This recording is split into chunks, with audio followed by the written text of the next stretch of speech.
ഈ പ്രപഞ്ചത്തിലുള്ള എല്ലാ വസ്തുക്കളും ഒരു മോഷ്ടാവിന്റെ കണ്ണിൽ മോഷണ വസ്തുക്കളാണ്. അടിസ്ഥാനപരമായി എല്ലാ മോഷ്ടാക്കളും സൗന്ദര്യ ആരാധകരാണ്. കവർന്നെടുക്കാനുള്ള ആസക്തി നമ്മളിൽ ഉണ്ടാകുന്നത് അതുകൊണ്ടാണ്. ഒരു കണക്കിന് നമ്മളാണ് മക്കളെ യഥാർത്ഥ സോഷ്യലിസ്റ്റുകൾ. നമുക്ക് കൊട്ടാരമെന്നോ കുടിലെന്നോ വ്യത്യാസമില്ല. നമുക്ക് വേണ്ടത് കൊട്ടാരത്തിലും കിട്ടും, കുടിലും കിട്ടും. ഒരു നാട് ഭരിക്കാൻ വലിയ കഴിവൊന്നും വേണ്ട, പക്ഷെ ഒരു നാട് മുടിക്കാൻ കഴിവ് വേണം. ആശാനെ, പ്രധാനമായി എന്തൊക്കെ ആയുധങ്ങളാണ് ഈ ജോലിക്ക് കയ്യിൽ കരുതേണ്ടത്? കല്ല്, കത്തി, കമ്പി, ചുറ്റിക, ഇഷ്ടിക, കോരിക, പല്ല്, പുല്ല്, എല്ല്, എന്തിന് ഒരു കഷ്ണം നൂല്, ഒരു സൂചി പോലും നമുക്ക് ആയുധങ്ങളാണ്. എന്ത്, എവിടെ, എപ്പോ, എങ്ങനെ പ്രയോഗിക്കണം എന്നുള്ളതാണ് പ്രശ്നം. ഇതെന്താണ്? ബ്ലേഡ്.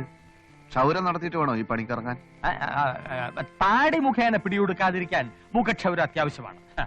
ഇത് വലിയൊരു ബ്ലേഡിന്റെ ചെറിയ ചെറിയ കഷ്ണങ്ങളാണ്.